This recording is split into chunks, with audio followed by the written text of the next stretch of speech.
This is a HeadGum podcast.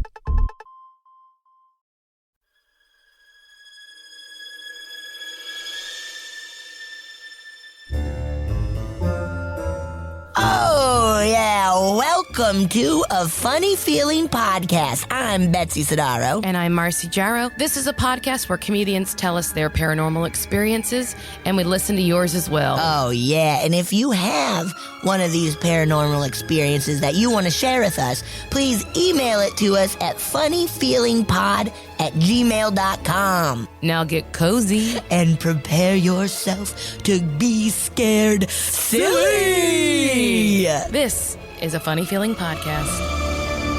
Ah, Betsy, hello. Marcy, how you doing? I'm doing pretty good. Good. Well, I got a little bit of a story for you. Okay. I'm all ears. I've copied it almost verbatim from Historic Mysteries. Ooh, good. Okay, it is the tragic love story behind the Blue Lady Ghost. What? Woo! Woo, woo, woo. Okay, so near blah blah blah, high on a cliff in San Mateo. Oh, fuck. Near Half Moon Bay, there's a restaurant called Moss Beach Distillery, and it overlooks the ocean. It's a very popular restaurant, and Half Moon Bay, obviously San Mateo is California, right? Yes.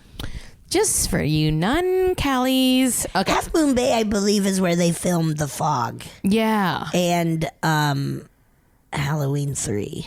Ooh, cool. I think. It seems to be like a very beautiful part of California. Yeah, I think John Carpenter really likes it. As most of California is. Oh, it's wonderful. God, don't move here. We love it. Yeah. Okay.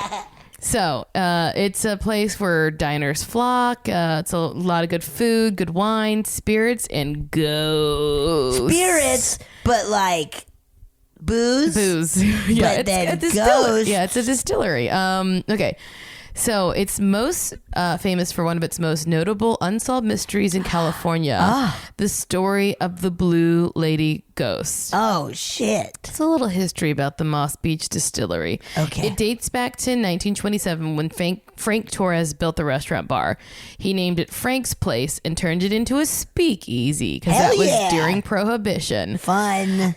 It was frequented by some very influential people of the time and a place for a variety of underground criminal activities. Fun. So it housed people, or it hosted people from politicians to gangsters, silent film stars, some just very fancy clientele for Frank's Place. I think I would have thrived during Oh my gosh, Prohibition. you would have been so fun until you were gunned down in the street for all of your crimes. That's the way to go. That's the way to go. Okay, so Frank's Place was a drop spot for Canadian rum runners. Cool. So they were like importing it from Canada and like hiding it down there. So they landed on the beach below, hoisted the rum up on a cliff, and they were loaded into vehicles for other illegal establishments, and they ran it up and down the coast. Okay. And Frank's connections provided protection for his operation, and his nightclub was never raided, even though others in the area were. Whoa. But the rum was not the only spirit in Frank's Place. There we go. There we go. I love it. Okay. So the restaurant is rumored to be haunted by the Blue Lady Ghost. Supposedly, she's the spirit of Mary Ellen, a beautiful woman who loved wearing blue dresses. It was her signature color. Ooh. Okay, the Blue Lady Ghost story. Okay, sorry. The story goes that around 70 years ago, Mary Ellen, a married woman with a young son, fell in love with a piano man. Not Billy Joel, but John Katina. So John and Mary Ellen carried on an illicit love affair for some time. They would rendezvous at the hotel right next door to the Moss Beach Distillery. They'd take romantic walks on the beach. Yeah. And then the affair ended when Mary Ellen was tragically killed. So they're, like all good stories, conflicting accounts of it. So one account says that someone attacked her while she was out on a walk with John at night and that she was stabbed. And John was also attacked, but he survived. Another story goes that Mary's jealous husband found out about the affair and took up a fight with John in which Mary was stabbed. Subsequently, John disappeared and and then washed up dead on the beach. Oh. The second account of Mary's death reports that she died in a car accident during a bad storm. So either she was stabbed to death with or without her boyfriend, by her husband or someone else. Or a car crash. Oof. So to add to the drama, John was also having an affair with another driving woman. A bunch of knives. Yes. Crashed the car and got stabbed. If she hadn't been driving those knives, she would have been fine. So yeah, so John, her boo, is having an affair with another woman at the same time as Mary. God. And this woman's name was Anna Philbrick, and she jumped off the cliff and drowned after she discovered John was involved with another woman. Oh my God. So, this is wild. This is why when people just love to fuck, they should all have a sit down and just talk about how they love it. Yeah. And they don't want to do it just with any one person. They need to do it with as many people as possible. Gosh, yeah. Okay, so the Blue Lady ghost haunting at Moss Beach. Some of the reported activity attributed to the Blue Lady ghosts include objects moving on their own, whispered voices, taps on the shoulder when people are alone. A couple once owned the place. One of the couples who owned the place said that they were locked out of their rooms on several occasions and furniture would inexplicably move around. No. Some female patrons have claimed that their earrings have disappeared. Whoa. And then those earrings would later reappear with a bunch of others that had previously been reported missing. Ew. A bunch of thief. Oh my God. There are stories of children who say they have seen the lady in the blue dress. One crazy story is that employees tell so employees are having problems with the computerized cash registers. Yeah. And they can't ever figure out why. Techs can't figure it out, and the dates in the system changed to 1927. No. The year that Frank built the place, which is really crazy because they didn't have these registers back then, so it's not like that's wild. Other employees claim they've heard whispers. They've been physically touched by the spirits or called on their phones. What? Ooh. So a few years ago, a popular paranormal show conducted an investigation at the Moss Beach Distillery, and they discovered many contrived paranormal effects were at the work of the most recent owner. So the owner was like making it seem more haunted. I mean, I think that's happens at a lot of places that are like haunted, where they like rig up the lights to move and like things to shake. You know, why not? Why not have fun? Have a little fun. So I would do it if I owned a place and it was not haunted. Yeah, to make it seem I would like make it scary, and I would put a lot of breakaway furniture in it because that would be funny. So you could just smash a chair over someone's head. Yeah, that would be cool. Or like somebody sits down and then it just explodes underneath them. Yeah, so it seemed like this person had the same idea, that they were just like playing it up, sort of like a Disney attraction. Great. So the cast had some doubt. But many of the paranormal stories were still around, and a number of people have had strange experiences, and that, you know, it's a pretty convincing tale of this like Shakespearean kind of broken heart. Yes. Craziness, right? A jilted lover. Jilted woman who loves a blue dress and to steal earrings. And getting stabbed. Let me tell you what I love, getting stabbed. And don't, before you tell me that I can't do it, let me just remind you. I wonder if there is like, because you were saying like it's a mystery. I wonder if there is, like, if there are reports about it. Yeah. I don't know. I didn't look up that far. I'll be honest with you. I kind of was like, historic mysteries, I'm going to let you do all the work.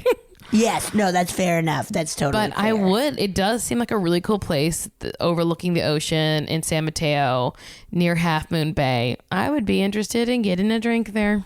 I want to go so bad. There's so many haunted places. How can someone who's listening that can send us on a world tour? Yeah, it's somebody who's won the lottery or something and is just like, man, I want to send these two on a world tour. These fucking idiots need to go. We gotta figure that out. How do we do that? How do we do that? We get on Price is Right. Spin the wheel. Spin that wheel. So that is the story of That's the Blue Lady good. Ghost. We gotta go. Let's do it. I mean, we should do a whole tour up the coast of California. Like on the train, like take one of those. Oh, that would be so fun. Yeah, that would be dope. Okay, let's do it. Doing it. That was good, Marcy. Thank you. Spooky. So, if anyone else has a hometown story of a lady in a blue dress or any color, red, blue, white, I don't care, any kind of American colors, or paranormal experience, ghost sightings, UFOs, recurring dreams, anything, whatever you got, you can send it to us in an email at funnyfeelingpod@gmail.com. Yeah, and subscribe, rate, review, tell your friends, spread the word, you little turd.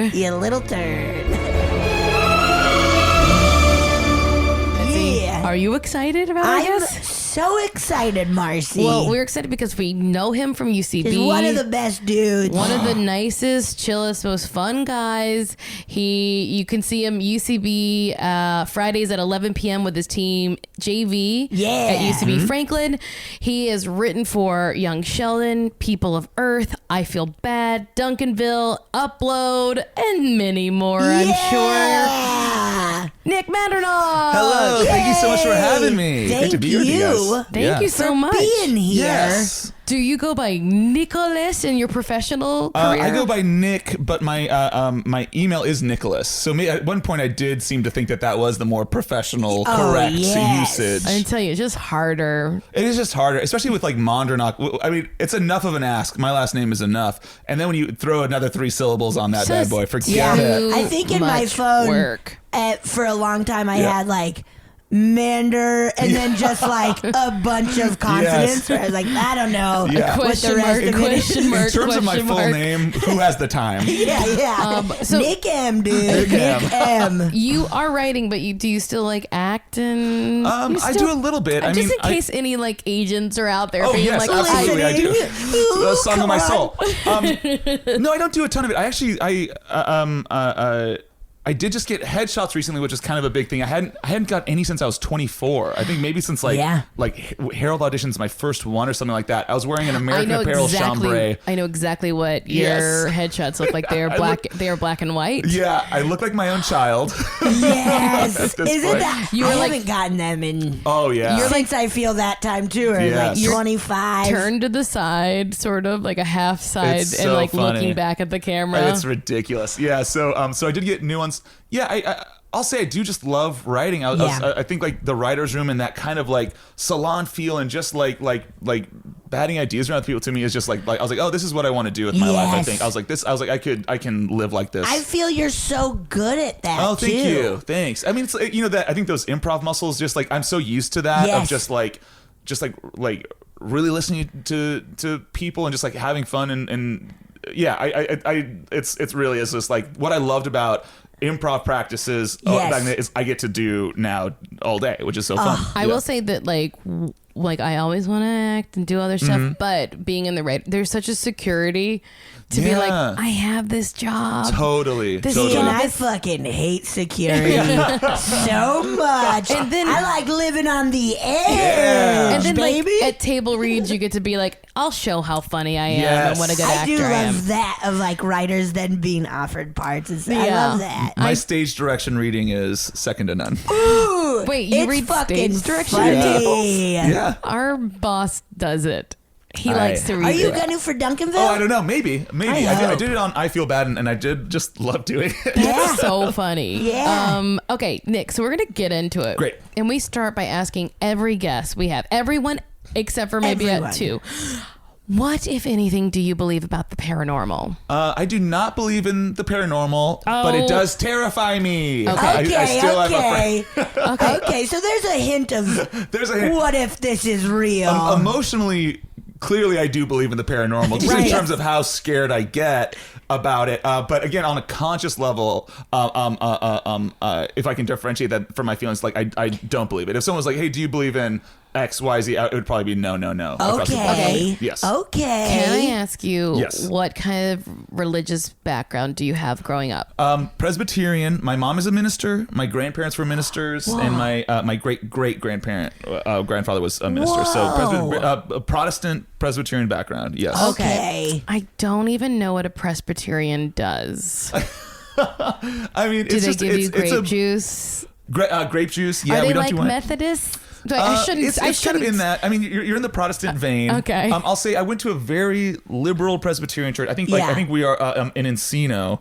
And so we don't talk about hell, for instance. Like we don't mention Perfect. that. At my mom's church, it's like pretty like positive, pretty That's awesome. pretty chill, in a very like kind of like accepting doctrine, which obviously not all. Does, I but only ask that because Betsy and I have noticed that we have a lot of ghost believing Catholics on this podcast. Yeah, But it's kind of beaten in. We talk about it of like how it's just kind of beaten into us of like there's a Holy Spirit. Right. You will get dragged down to hell by demons. Yes. For like Babies are in lying. limbo. right. Yeah, exactly. Yeah, babies are in limbo. Yeah, there is a demonology Yes, too, right? yes. None of that was not really part of my upbringing so much. I think it's so fascinating that your mom's a minister. Yeah. What was it like growing up with a minister parent? My mom, it was her second career. She was a social worker, and then I think when my grandpa died, I think she felt called to. I think that was one way that she kind of connected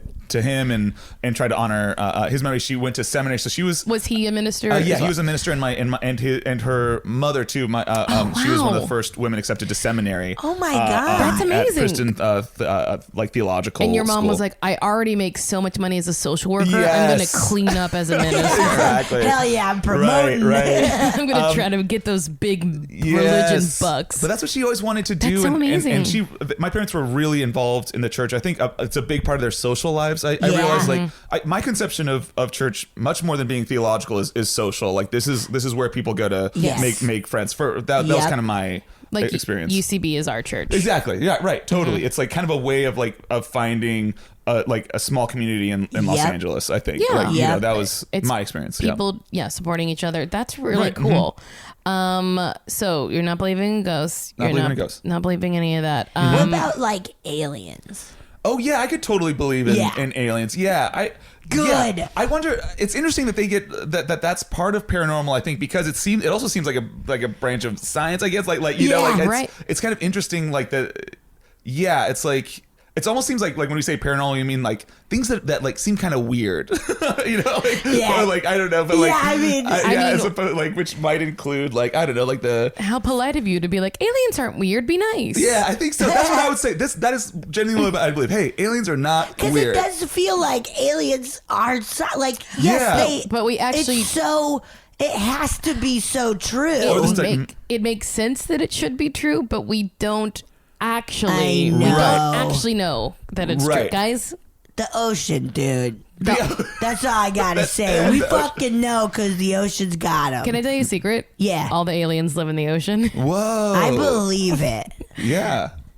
All of them. All of them. That's where aliens come from. Okay. I just wonder, as we're talking about it, if there's an alien somewhere that's just offended that the book about them is next to a book about werewolves. There's something slightly offensive to me and about. I bet the werewolves are like, I'm not a stuffy old alien. Please, we're party animals. We're the hell yeah. Werewolves have to cut up. If I don't know if werewolves are real. If people can change into, I don't know. You should see me on a Friday night Lord, after a show. Let me tell you, my friend Betsy, she loves to kick stuff late on a Friday. I've been known to kick a lot of stuff late on a Friday, including a pumpkin, and I hurt my leg bad. I feel like though, you're always like, can we go? Like every fall, I literally hear Betsy say, and then we can throw some pumpkins. That's all I want. I just want to smash pumpkins. For about 4 months of the year, that's all she can think about. Hell yeah. I just want to smash fruit. We have a lemon tree,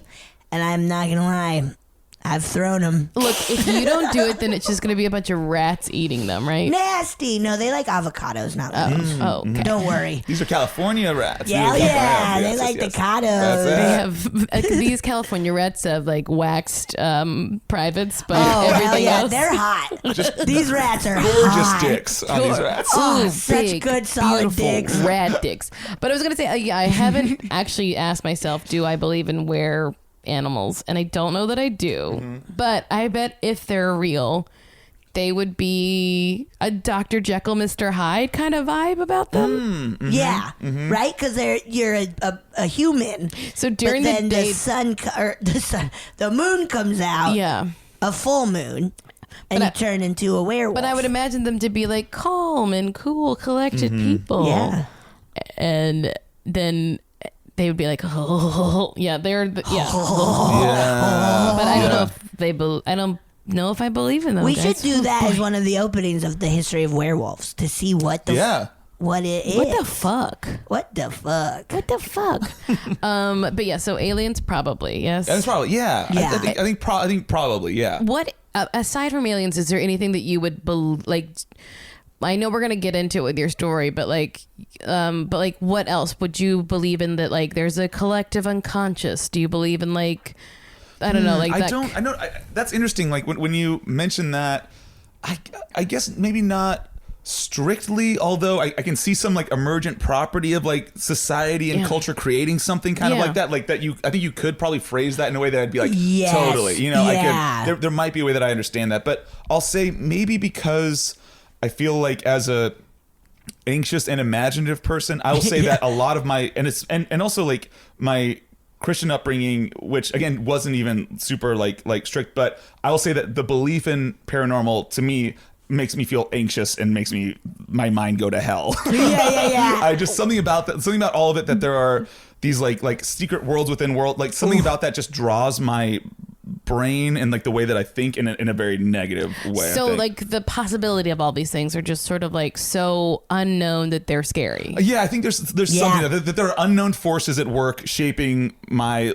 within my life.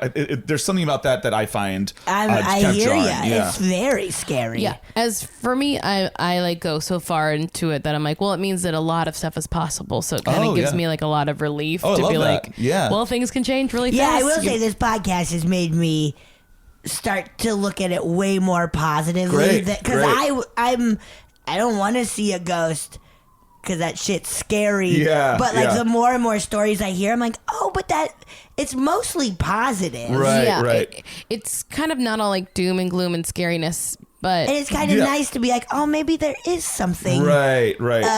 Beyond. Yeah. And it's not necessarily always like a grandparent coming back to say hello, but maybe it's even just like you in a past life, or who even knows what the past. Totally. What about past lives and stuff? I don't know. I don't. I also find the idea that like when we die, we're just done. I find that very that to me is very peaceful, like a very peaceful idea. I know that there are other worlds and that those worlds might have secret rules stresses me the fuck out. All right. Right. Like I'm gonna enter. I'm like, oh god. Like I'm sorry, but my earthly existence, it makes near zero sense to me. And then that I have to go to another thing. Yes. I want to make an assessment of Nick. I think he's the opposite of a narcissist, because I feel like it is. Oh yeah. Because like if you think that like when this is over there will be no more and that's a relief to you, I think a lot of us, like a lot of people, hold on to the idea of an afterlife because we're so afraid to cease to exist one day. It's really scary. Fuck. Yeah, that's interesting. I think that's true. And I do spend like, I guess what I would like consider my like spiritual thinking and stuff like that is the idea of like transcending ourselves, or the idea that like, you know, I'm not my thoughts. I might not even just be myself. That is a very relieving idea that kind of lets me connect to moments in my life and other people more, I think. I think. I think there's some truth to that. Trying to understand that, or like get to that deeply enough that like you can. I think is there's something that's I find very helpful. Yeah, it's very zen. Yeah, that's very cool. I feel like kind of teeter-totter around like, okay, when we die, that's it. Yeah. But then like hearing so many things, like there's something's gotta be out there, man. I definitely feel like I'll be fine with whatever it is. Because if there's nothing, then great. I will know. Mm-hmm. Yeah. But if there's other stuff, I imagine, I think as a child, I just really romanticized that like, and maybe it is growing up Catholic, that on the other side, there's infinite knowledge and like understanding, and that like I remember as a child being like, I can't wait to find out who killed Marilyn Monroe. I was very obsessed. Oh my God, that's so very obsessed with Marilyn Monroe as a right. child. Like truly, I remember being very young and being like, I want to grow up and be just like her. My mom was like, that's no, you don't. not a great idea, Marcy. Right. Actually, no, you can't. But like that as a driving force from a very young age to be like, can't wait to find it all out. Yeah. Wow. And I almost envisioned it being like a giant like library. It's like, what information you want, pull it. Yeah. Here you go. Who that I knew had crushes on me? Oh shit! You know what? Yeah, who From- gave me from signs and I elementary fucking on. bailed on it? Yes. I really Quick. do worry that even in the afterlife, when I look to see who had a crush and I find out that it's not the people I thought, that I'll be truly bummed. Oh yeah, I'll be like, no I'll one. be like, oh, wait, I fuck. literally Shit. dated this person. And I'm like, yep, but They're they not in the didn't. book. not- Did someone tear a page out? Yeah. Did I have an embarrassed crush who tore a page out? I'll tell you what, this is personal. Obviously, I'm always telling TMI on here, but like I literally had a boyfriend, and then I was like, I could tell you like me before we started dating, and he was like, I guess yeah, and I was like, you didn't have a crush on me? Yeah. And he's like, and I was like, oh my God, I thought for sure you had a crush on me. Wow, yeah. I don't know how we dated, honestly. Yeah, how did Yeah. it all happen? Well, I think I'll speak to this. I think sometimes people don't know they have a crush on you until I genuinely It's so believe nice. that. I could people see don't. that. I'll say a lot of times it's happened both ways. The last person I dated hit me up and I was like, oh, you. I was like, oh, how interesting. Like Yes. I really and then instantly I start like once that framework was in Once place. it's there, you're like, okay. Yeah, so I think there can be something real about that. Honestly, I just think it says too much about how in our community women are doing too much of the legwork. Oh, sure. Oh yeah. We're being like, hey, you want to go on a date? And you're like, oh, well, Yeah. I guess I would. I love that. Must be nice to be a tall man. Oh hell yeah, we all just want tall boys. Tall boys. I Tall want a boys. tall boy. Tall boys. You talking about that drink, though. I was just gonna say, I want a tall boy and PBR, my man. I won't lie, it is Michelada weather right I now. want a big old bright green 40-ounce dude named Mickey. I want a tall can of Pringles. You know what? There's one right here. There's the right pizza It flavor. inspired that little Oh, riff. can I just say, I want to say before we take our quick Oh, yeah. break, I just have a quick little story that I need to release to Fucking this. let it out. I told you already that earlier I was standing outside and a woman who I presumed to be crazy and without home, she spit on me. Oh my God. And I would just let it happen and just kept talking in my conversation, almost as like, is it safer to ignore this? I think. Right. I think let it go. And not even like get upset, to just be like, well, let's keep rolling along. She was like, like she was just Yeah. spitting like it was sneezes, but truly goodness. like just very angry. I think you absolutely made the right I call. do That's kind of too. this recently happened to me. I had started just like a mile run. I like got around the first corner and there was like a person on the sidewalk who saw me. His face just soured and then he spit right into my open mouth while I was running. And I just started. I was like. And my eyebrows just raised. That was it. I was like, it takes I'll say for you too, it takes a second to process that. Yeah. I don't think you're instantly like, because I think it's just so far afield from anything that we typically experience that we can't, like I have no, like, someone says, hey, and I behaviorally know to respond. Yes. Hello. I have no behavioral. I would This need has to like. never been a part of our lives. Yes, exactly. Like- I'm like, hey, give me a minute. I need to think about what to do to you. That is so fucked And you- up. I would have So cried. fucked up. Did you continue your run? Yeah, I just kept Did you running. spit yourself or did you go? No, my eyebrows went up again. I did you not swallow process their it. spit? I mean, I must have. Like at least I want to say I'm exaggerating. Like it spit a lot of it. Like went onto the corner, but like so it went into my mouth and the God. corner of my mouth. So I would've it wasn't like a fucking- direct Death Star hit into my mouth. But Can like I just? I would have run into a car and make it hit me. That's it. Nick lives in my neighborhood, and I Yeah. just have to say that the people who are, the people that are the homeless population in our neighborhood, boy, they really know how to get you, huh? There's some aggression. They figured it out though, how to be like, let me do the most impact with the least work. There are a few. I'll say, there are a few. Work smarter, not harder, is what they figured out. Yeah. I'll say an interesting thing about me, and this might reveal, is that I wasn't. We're all going, oh, and I go, oh, I know. Honestly, I wasn't insanely bothered by it. I am kind of my tolerance for disgusting shit is pretty high. Where I told that to my writing partner Gio, I think is very clean. When I told him that story, he like washed his hands. Again, this was like a week later or something like that. To me, I was just like, I let it go pretty quickly. Whoa, that blows my mind. I would have seriously cried and canceled everything for the day and been like, I got fucked up. I need help. I'm glad it happened to me. I am too. I'm glad I just didn't mind. If it happened to Gio, that would be like he would not be with us. Yeah, no. He would have walked into the ocean. Definitely. Just bailed. Boy. All right. Let's take a break. All right. And we are beak. Yeah, we're beak. We're beak. Okay, so Nick, you and thank you. You reached out to us to tell us that you had, even though you don't necessarily believe in a lot of paranormal things. That's right. But yes. you did have something. This is probably the strangest. They do have some people categorize it as high strangeness. Yes. I don't feel comfortable saying that enough. Right. High strangeness? I don't feel comfortable saying that. Yeah. Wait, you don't feel comfortable? It feels weird to be like an incident of high strangeness. Oh yeah, that's weird. It should be like, this is a wild thing that happened. Right. So, but you have something that's this is it, and this is undoubtedly the strangest story. Like maybe one of the only strange stories, but certainly the strangest story. And I would put it in the genre of like. In our paranormal of twin telepathy would probably be like, this would be within that. Wait, and realm. before we get in, you Googled. I did. So so I'm a Questions twin. about twins? Yes. Again, like, I'm a twin and I hate being a twin. Just like a little background on my because twin. it's so fucking weird. Because I think people consider it very weird. I'll say like it happens to me so often that like people will just be like, oh, like if I hit you, will your brother feel it? And I go, huh. But they keep looking at me like they want a response. Yeah. They're like genuinely. I'm like, I know you went to USC. You have a master's from USC. Yes. I know you. Lori McLaughlin. What's her name? Lori Laughlin. Yeah, Lori. We're talking a lot about Aunt Becky. Come on. Okay. So yes. So anyway, these are a few that I literally just searched like twin powers. These are like, again, things that just like really.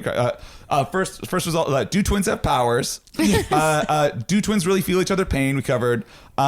Do twins usually die around the same time? Oh my God. that's a fair question, and I bet a bunch of twins Googled it. And a bunch of twins who like had a sibling recently die. No. Fuck. And can twins feel when the other dies? Is that so? Again, these are all these are out there. Gross. Yeah, it's pretty wild. But and again, I would get this shit all the time. I love my twin brother's. His name's Josh. I love Josh. I'm so glad he's my brother. But I do definitely wish I was not a twin. I did not like sharing birthdays. I did not like when I was like maybe 6. I was like, I don't want to be in class. I was like, I just don't like the pressure. I think there's too much pressure for us to be best friends, and I think it stresses me out. And I think it's kind of like pulled me away from him in significant ways. Like, did you get put in separate classes? I had asked for that. I know that like now I have there's a high prevalence of twins now because people do in vitro. Mm-hmm. So it's like interesting. Now there are more children twins than have ever existed in the history of all twindom. Because of in vitro and stuff. Oh, interesting. Yeah. But that I know people who make sure their kids are in different classes so that they can have something, so that one, they don't have like fights at school but they have more to talk about later and like have a good time. Yeah, definitely. And I'll also say like, along those lines, again, I didn't like being considered because I think people found it more interesting than I was comfortable with. And I remember a story, this was just like a couple years ago, but we were, Josh and I were like, just like walking to get something to eat, and we saw there were like 2 twin boys. They had been dressed alike, and I go, ugh, I fucking hate when parents do that. And Josh goes, I always wished we were twins like that. Oh my God. So that says everything. He's he loved. I was not into it. Wow. Yeah. Don't mean to make this about me, but when I find out, like when I found out you were a twin, and this is irrational, I feel like this person's been lying to me this whole time. That's a big reveal. It's intense. It's an intense thing to discover. What the yes. Because I'm not. You know what? I wonder if part of it is because I'm not constantly walking around with him. Yeah, you're only half of a cell. Yes, totally. It does always blow my mind of like learning that somebody's especially when it's like, oh, I've never seen them with their twin. And it's just like, exactly. Wait, what? Like Rami Malek to be like, oh yeah, what? yeah. You're a twin? I do think there is kind of an expectation. Rami Malek? Who's I didn't know that. The guy, or maybe his brother just looks a lot like him. But the guy from, he played Freddie Mercury. Oh. Maybe he's not a twin. He's got a twin? Yeah. Yeah, he's got a twin. Hell yeah. Right. Hell yeah. But anyway, that's kind of, again, the paranormal side of twin. I think often the feel, and then my reality of being a twin, which is just like Josh and I, like, you know, again, I love him, but you know, we probably see each other every like month and a half. We hang out or something like that. Like that's kind of our That's twin. amazing for siblings, as far as I'm We concerned. look, Yes. yeah. But this is anyway. But there was one thing. So again, people always ask for twin stories. I was like, this is the one. Yes. Thing, this is the one thing. And this was like from a few years ago. So this is actually, you know, I'm glad Marcy you were sharing earlier. Like this is definitely like a TMI story. But this takes place probably in the darkest time of my life. This is just like a couple years ago. But what had happened, a few years back, my dad had died of brain cancer the night before I started Young Sheldon. So my first staff writing job was it was maybe within like 8 hours or something like that. Later, I was like had walked into work. So Marcy, you had just started. I mean, I was stressed. Like starting a first staff writing job is just so stressful.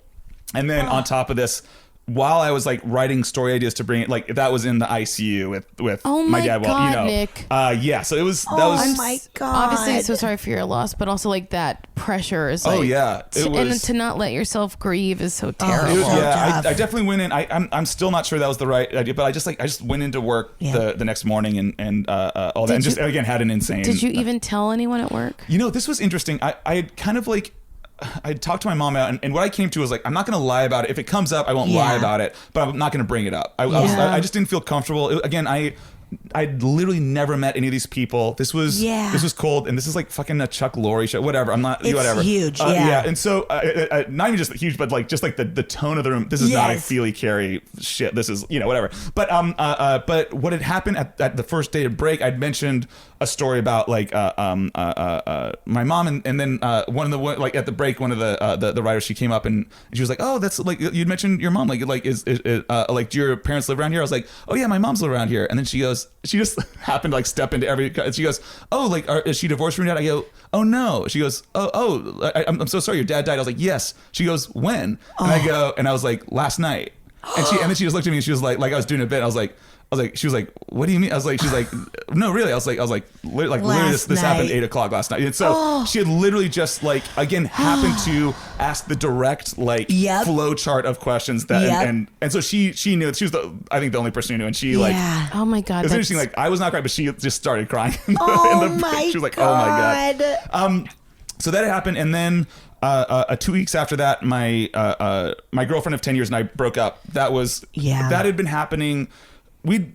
She was a great person. We did not have a great relationship, and basically the year before we would have broken up, but my dad you know Holly who was my girlfriend at the time was she was like, hey, let's not worry, let's put our stuff aside, let's like focus on this. And then after the funeral, it was just, you know, we broke up a couple weeks later. So those two things had happened.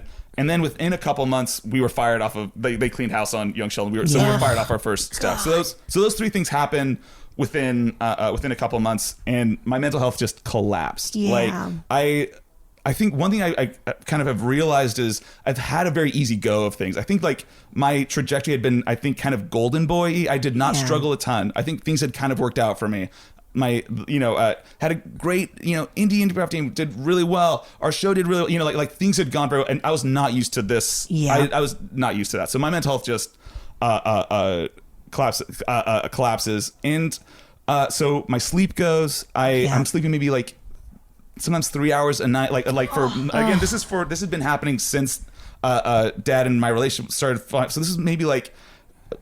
Maybe like already it had been like a year of no sleep. Oh, God. But like my emotions, my emotional health just collapsed. I was just like at a constant like this. I would call it like empty adrenaline. Just like this bizarre, like my body felt like it was under attack. Like pretty soon, like when I would put my hand through my hair, I'd have this like mitten of like like it was I'd never experienced anything like that. And one of the things that started happening was I would take these walks because I couldn't sleep. So it was maybe like 2 a.m. and I was walking down the street, and then a car comes from behind me. It's like 2 a.m. and then it slows down. It pulls up next to me, and I go, someone's gonna kill me. I was like, and then it pulled away, and I remember in that moment I felt incredible disappointment. I was like, I really. At that time, I was really looking forward to just getting killed in that moment. Yeah. And that thought of just like my life ending then and not having to deal with the feelings and what my life looked like. I was like, that was like maybe the first moment of relief I'd felt in over a year. So that started for me just like an era of like fantasies about getting killed. I was like, I just really like for some reason that was the only time I felt any relief. So for instance, like I would like we were talking about like I might walk past someone who like, again, like maybe I interpreted rightly or wrongly, it's like kind of like looking sketchy or like dangerous or big, and I'd be like, okay, I will walk past this person, then they will come up behind me and they will strangle me to death. Like that would be a fantasy. I'd be like, and then that'll be it, and then I don't have to feel what these feelings that I'm feeling, like whatever. Or I would be driving. People hate driving between semi trucks, for instance. Yeah. I would just be between those. I'd be like, oh, maybe one of them will pull, and then it'll like kill me in this, like, you know, I'll fucking get killed by these semi. Like that would be, and again, that was a fantasy. Like I was like, and then it'll stop. Like these feelings, this like empty adrenaline will just stop, and I can whatever. So that kind of escalates into, I was like, you know, something like it became kind of clear in my thinking. I was like, I do just like really want to die. I think I'm just like kind of, I was like, I'm just tired of this sadness. So I was like, and so I started thinking like, oh, you know, if I'm walking past this bridge, I could just jump off this bridge. You know, I started having those daily. I started having like really, it becomes a like suicidal ideation becomes like a big part of my like my mental life. So that goes on from Dad's illness and my relationship coming apart to about the time of this story. It's probably been maybe like a year and 7 months, like a year and 8 months of pretty constant like mental like pain. Like I've started therapy. It's not like, again, it's not instant results. It's not, things aren't happening. I think my mind feel is deteriorating. Also, I bet you didn't tell your therapist about how much you wanted to die because it's too scary to say. Definitely. Well, he would ask every session because, you know, again, this was intense, and this was also talking about therapy was some of my first times even talking about feelings at all. Right? I came from a Protestant home. We did not talk about, like, as an example, like when my dad's mom died, this was before cell phones, so my family knew before he did. And so he, I remember I was like, am I going to see my dad cry? We were just waiting for him to get back from work. And so he came home and we told him, we're like, you know, my mom told him like, yeah, your mom, you know, passed away this morning. My dad just like walked out to the backyard. He looked at the pool for 2 minutes. And then he came back in, and that was it. I never heard anything else about it. My family too. Yeah, that's like, it's like kind of a Midwestern. And so in my mind, so again, we just never talked about it. And in my mind, that's what grief was. I was like, oh, it takes 2 minutes, right? Like on some level, I was like, oh, it's like you just don't talk about it. It takes 2 minutes. That was not certainly was not true for me. So again, these suicidal thoughts are like becoming pretty prevalent in my thinking. And then one night, I'm not sure anything even really sparked it off. But again, it was just like I'd woken up maybe at 2 a.m. again or something like that. I'd slept for 2, and it was clear. And I would wake up with this burst of adrenaline, and I was just like, I cannot take this. I cannot live like this. And so I did something like, I was like, I'd never done this before. I was like, I just like committed to it, and I just like planned it out. I was like, you know, I'll just get a cabin in the woods. I'll read for 2 days, and then I'll just like go in the woods. I'll just like, and I'll fucking kill myself on the third day. That was my plan. I'd never done that. I'd never like I'd had these like errant thoughts of like, oh, but I was like, I just committed to it. And that night I went to sleep. I was like, as soon as I did it, I felt this flood of relief. I was like, hey, you know something? This is just how I'm going to handle this. This will definitely stop these feelings. And so, so I just like planned. I was like, and I had like a date in my head. I was like, that's just like, it was after I was like, oh, well, I did sign a contract for the next job. I'm going to finish out the contract. And after that contract, because I committed to it, I don't want to screw over you. And then I had like a plan. So the next morning, I woke up again. I like slept for the first time, having committed to this, and I had this is the text from my twin brother. He said, I had a dream you died. Want to hang out soon? I was like, and so God. I texted. I was like, again, like I didn't like how much that freaked me out. I did not. I just thought, yeah, man, let's do it. That's fine. I was like, my eyes were like wide open. And then he texted me. He said, you were missing for 60 days. And then I had a dream in the dream of you talking to Dad by the pool. And I was like, oh my God. Yeah. So again, like I had not talked. I probably hadn't even seen Josh in about. He works nights, and I had probably seen it, but that was like such a real text. And again, just having and that dream felt so real to me. And I was like, and I guess to me, maybe at that time, like my relationships felt so abstract. Yeah. What people felt about, and I think like worthlessness was definitely like a big issue like that. And so that. After having got that text, I went to therapy that weekend, and I told my therapist, again, having been there for months, I was like, hey, like every week you ask me if I've like thought about hurting myself. I was like, and I always say now, I was like, I think about it every day. I was like, so he was like, oh my God. So, and then we kind of like escalated care and stuff like that, and kind of like had honest conversations, and but again, it was like sparked my twin brother. I don't know, the night that I planned, that night he had a dream. Again, that of like kind of. Tell your brother? I still haven't told my brother. Well, I hope. Well, maybe he'll listen to this. Maybe he's on social media, but I mean, again, like wow. But being able to, I'll say, saying it out loud to my therapist for the first time, or feeling that was real was huge. That was like a big. I can only imagine. Yeah. Oh, I'm so glad you're. Yeah, I appreciate doing that. Same, better. very much the same. I'm so sorry for all of it. Also, like hearing you say all that stuff, I was just like, oh.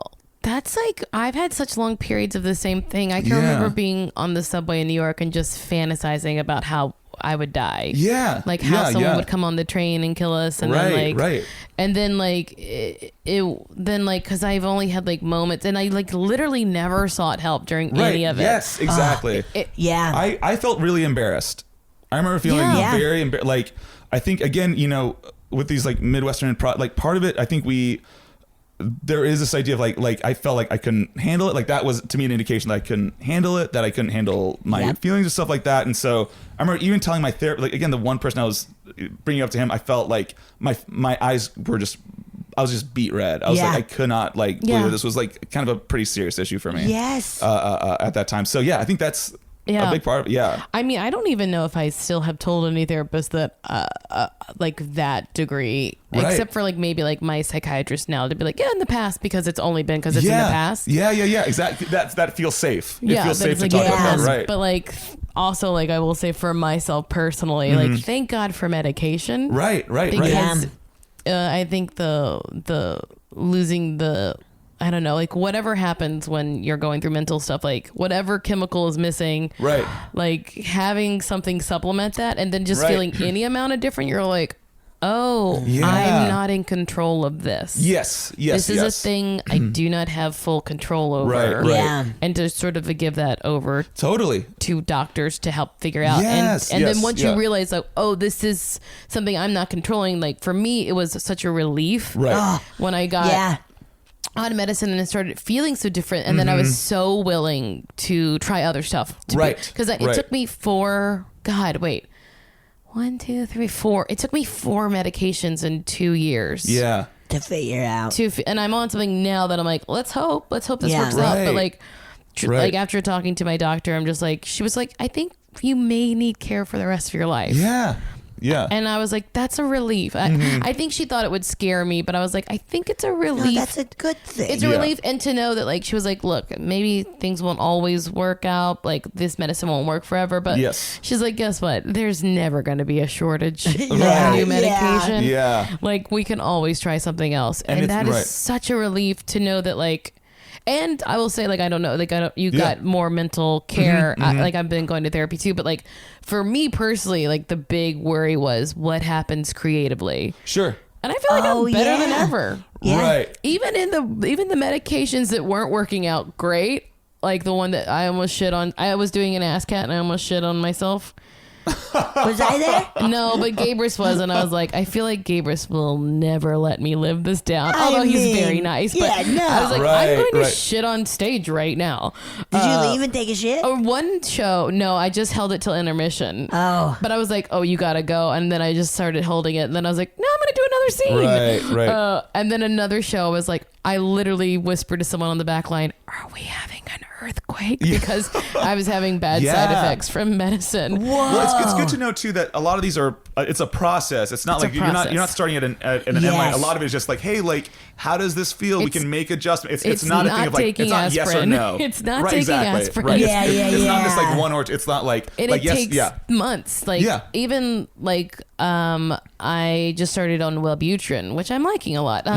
But I had a friend that you said she lost a tooth on it because apparently it makes you have dry mouth. And I was like, oh, my breath has been really stinky. But it's interesting how so much of this, or sometimes, right? It's like so like universal, but also unique. You know, it's like both. You know, like where like again, you might have very unique like reactions to these things and needs and again mental health needs. Like you know, I realized like for me like this was part of like adjustment disorder, what they used to call complicated grief was like it was like probably like 2 years for me, and then at this point like that for me was my era of like of like my mental health crisis era. But there are people who struggle with this, again, like you're mentioning, their entire lives, like just like with those thoughts and with those feelings, like you know and I think a lot of times being afraid to talk about it and say I need help, and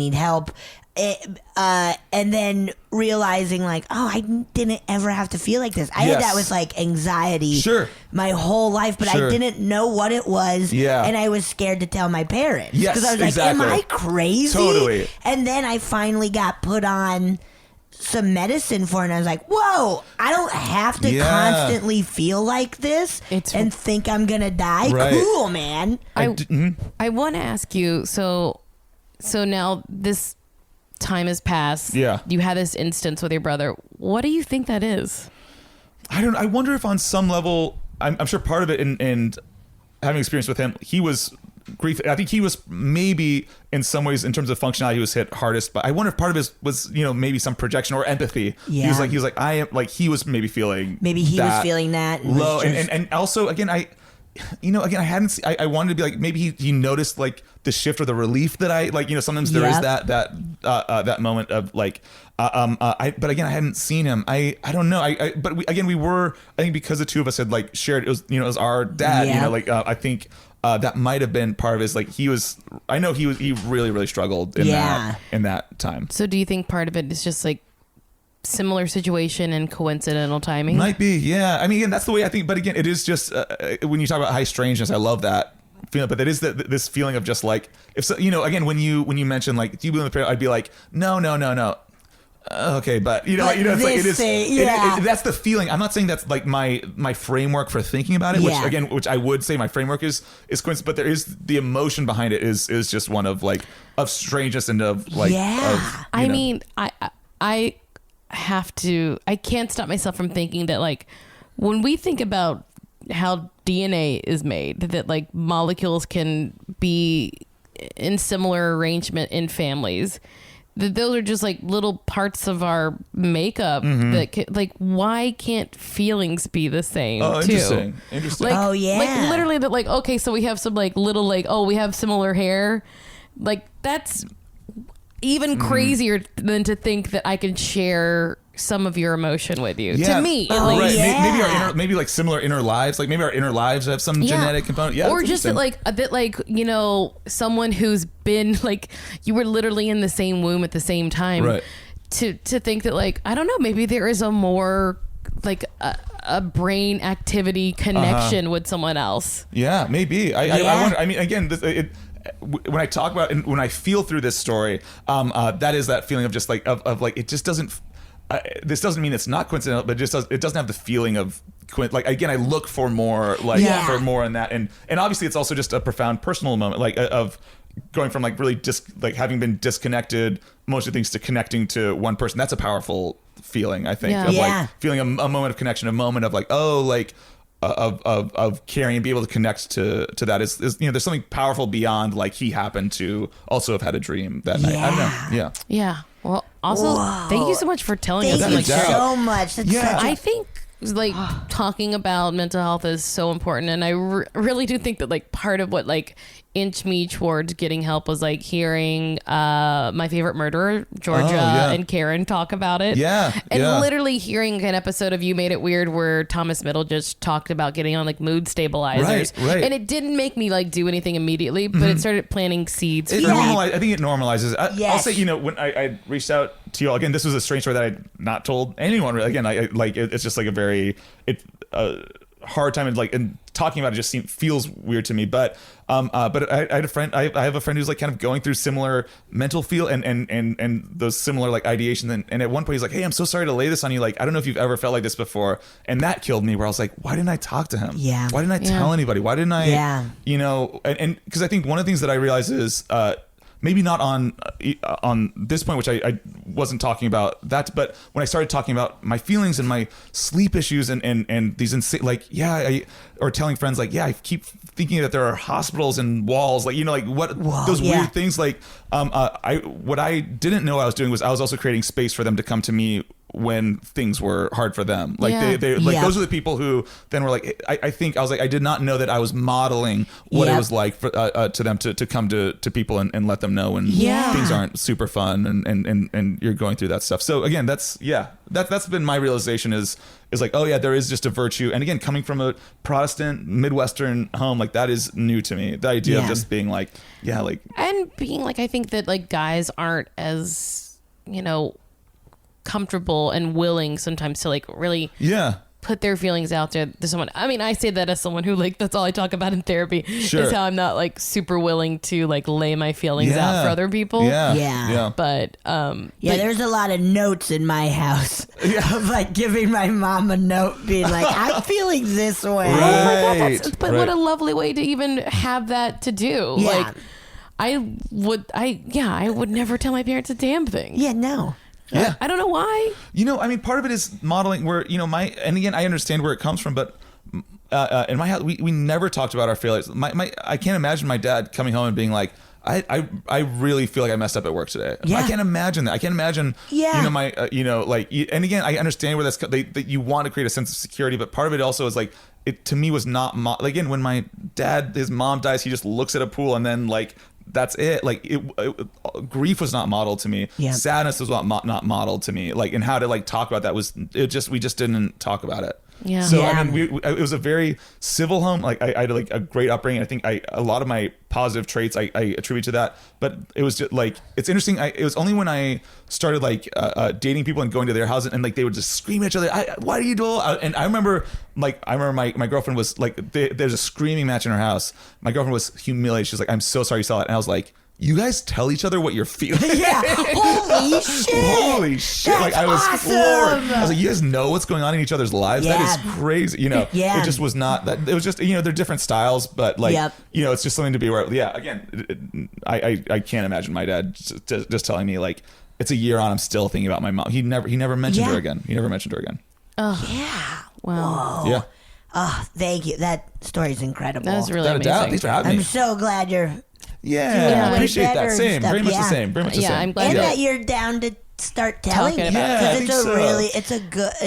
It's a very brave thing to do. Important thing to hear. I appreciate it. Again, I think it's a more normal thing. Again, even Marcy, you talking about it's like, I think it's a more it's a normal thing than it is so crazy though for me to like today be like I wanted to die half my life. I literally wanted to die half of my life. Right. And what a crazy thing to be like. I just was like, well, that's because you're bad. Yes, exactly. Like you're just a bad. Right. You're just a bad person to be like.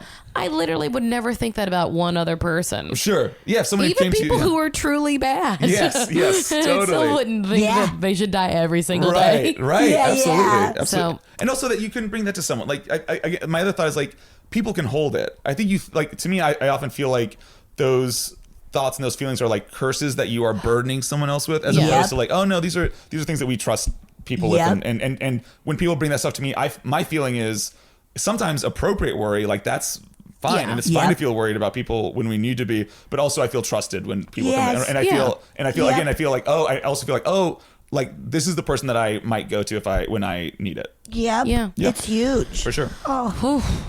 Ooh. Should we listen to a listener story? Yeah. Oh my God. Nancy. Hi, Marcy. Full disclosure, this is my 6th or 7th time recording this, but let's just jump right in. I'm here to tell you about a hometown haunt from my hometown, which is Denton, Texas, and it is the Old Alton Bridge, otherwise known as Goatman's Bridge. So I'll tell you what I remember being told in my experience with Goatman's Bridge, and then if you'd like, I can read you a little bit off of the Wikipedia page, because I noticed that what I was told as a kid had been changed a little bit from what is on Wikipedia, and I don't know which is correct. So I remember hearing about Old Alton Bridge, which is a bridge that's sort of in a central area. It's right across from the high school I went to, and it used to connect two parts of town, but it's actually not used anymore, but it's still up, and a lot of people think it's sort of left up for this reason. So I remember hearing stories about this bridge being used by Klan members. They would do hangings, and some believed that this was connected to the supposed goat man. Others believed it was just another dark part of the history. Either way, the goat man is said to be this creature that has these red eyes, and if you drive across the bridge, I was told, and flash your lights, you will be, I guess, taken by the goat man. There were, these legends of cars being found with their lights on and the engine still running early in the mornings. It was sort of a fun thing to drive by and flash your lights or turn your lights off. That was the thing that my brother and various teenage boys that were driving me places also loved to do. The only experience I ever had getting near it was when I was a senior in high school. I had always stayed away from it. It freaked me out. I knew that people went under it to perform devil worship, but I was not about that. I was brought up Christian, and I was very religious, and I didn't want to meet the devil. So I stayed away from it, and up until towards the end of my senior year, I had never been tempted to go near it, until one night I was hanging out with a bunch of my Christian friends, and some of them got the idea that they wanted to go under it and, just like freak ourselves out. I was very against it. I would say the two people that were the most against it were me and a foreign exchange student that was with us. So, they kind of tricked us, and we get in the car and we're on our way over there. And they pull into the parking lot, and I just get out and started walking away from it. And, they were pretty mad at me, and I would have been too if I were them, but I don't know, there was just something about it that I did not like, and I always trust an instinct, so I just refused to go under there. So unfortunately there's no scary experience, but I would consider myself pretty sensitive to the supernatural, and if I had a feeling that we shouldn't go near it, it's probably a good thing that we didn't. Other than that, I've only ever driven past it. I would like to read you just the brief Wikipedia page on Goatman's Bridge. It says, legend tells of a black goat farmer who moved his family to a residence just north of the bridge. A few years later, Oscar Washburn was known as a dependable and honest businessman, and North Texans endearingly began to call him Goat Man. Which doesn't sound very endearing to me, but okay. But the success of a black man was still unwelcome to many, and Klansmen in the local government turned to violence after he displayed a sign on Alton Bridge, "This way to Goatman's." In 1938, Klansmen crossed the bridge and kidnapped Washburn from his family. They hung a noose on Old Alton Bridge, and after securing it around his neck, threw him over the side. When they looked down to see if he had died, the noose was empty. In a panic, they returned to his family home and slaughtered his wife and children. Locals warn that if you cross the bridge at night without headlights, you will be met on the other side by the Goat Man. Ghostly figures and strange lights are said to appear in the surrounding woods, as well as reports of visitors being touched, grabbed, and having rocks thrown at them. This legend results in the area around Old Alton Bridge being popular among paranormal investigators, such as the crews from Ghost Adventures and BuzzFeed Unsolved Supernatural. So yeah, that is Goatman's Bridge in Denton, Texas. Just another funny fact about it. A lot of people get their senior pictures taken there from my high school. And I always thought that was a little weird. But yeah, thanks guys for having this show. I think it's hilarious and amazing. And yeah, bye. Ooh, thank you. Thank you, Goatman's Madison. Bridge. I've heard the Wikipedia version, and that was on an episode of Ghost Adventures where they go to Goatman's Bridge. I couldn't help but think while listening to this that Nick, you can pick your mic up again if you want to talk. If you want to chime in. I'm really listening. I'm really listening. Threw it in the carpet. It's another example of white people's guilt blaming it on people of color, like the whole Indian burial ground thing of the mad Native Americans are haunting your whole family. And they're gonna get you. And it's like, no, this is white guilt at its finest of we're so afraid of, I mean, not to say that is any, that's not Madison, but that the whole legend comes out of a fucking lynching and then a horrible murder.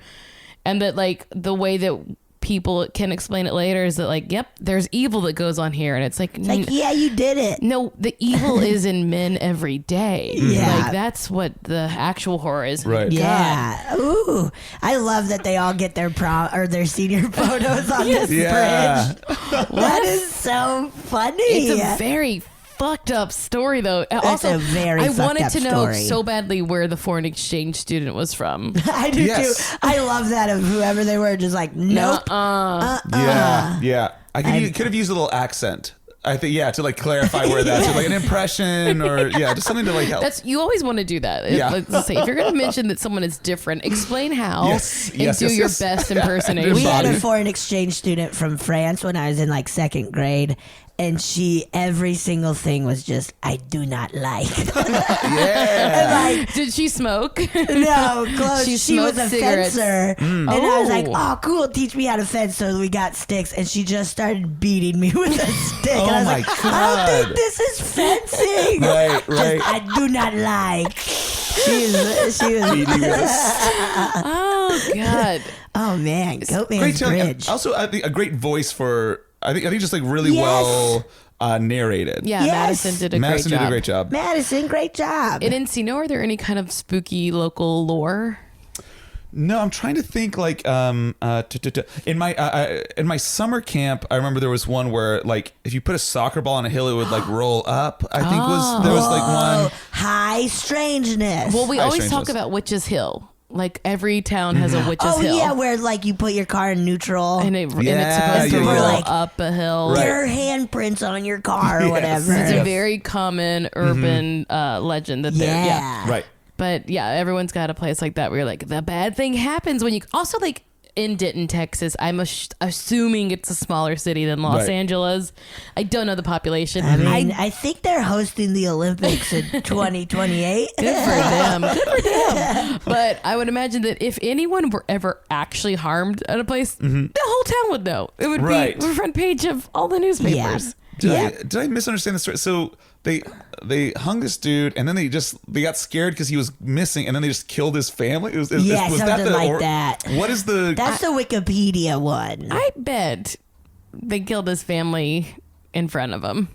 Got it. I mean, I just bet. I bet they killed the whole family. Yeah. And then lynched him. God. It's just like because people are bad and racism is going to destroy the world. Yeah. Yeah, it's on its way, man. Oh, it's so sad. Yeah. Boy. I think we had a real fun time though today. We sure did. I did. Thank you both so much for having me. What a treat. What a Nick, treat. This Thank was so you great. so much. Tell everyone where they can find you and your work. You can find me on Twitter at Mandernach and Instagram Nick Mandernach. I think I'm the only one. Yeah, probably, right? And you're doing JB. Oh yeah, do JB Friday nights at UCB at 11 o'clock. I do an improvised emo concert every place I cry. I think we're going to be doing Dynasty Typewriter in like June 6th. Oh, great! We're going to be doing, and that's really fun. Yeah, we'll just do like a fully improvised concert with Jess McKenna, Zach Reno, and Ross Bryant, some of the best musical improvisers. And then Duncanville. Yeah, Duncanville, in 2020. February 2020. I do a voice on it. Yeah, that's Nick right. is writing on it. Hell yeah. So check it out. Check it out. Thank you so much. Thank you, My Nick. pleasure. Thanks, guys.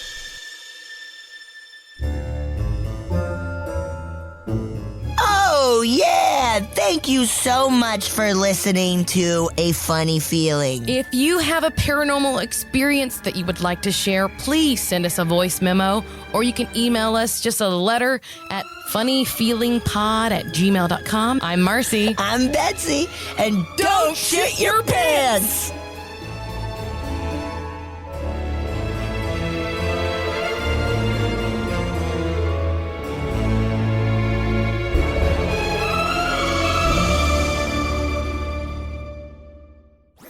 That was a HeadGum podcast.